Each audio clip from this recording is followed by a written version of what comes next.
How did the market close up today?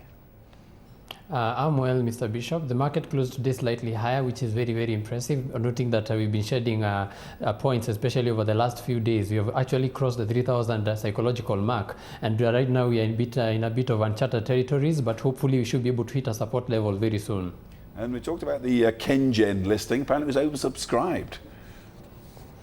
Yes, the subscription was significant. We are talking about over 68%, meaning that they might have to go for the green shoe option that is taking up an additional 10 billion shillings, which shows an impressive performance, especially in our capital markets, which has been not doing so well over the recent past.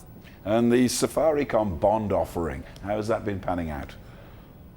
Well, the Safaricom bond offering right now is developing a bit of interest, though the cap is at 1 million shillings, so it might lock out some of the retail investors who might not be able to have such amounts, though basically because of the yields, which are relatively as good or as competitive as the Kenyan bond, it might also be able to get at least a good taking.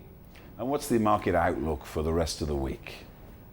Well, the rest of the week still looks a bit shaky, mainly because the bond market has taken a lot of liquidity from our market, from the equities front, and corporate actions are not as much. And you're seeing a lot of dumping, mainly because of counters which are trading ex-dividend, like East African breweries. And so because of that, we might continue seeing a lot of more bearish market trends, as opposed to any bullish behavior, especially over the next few weeks.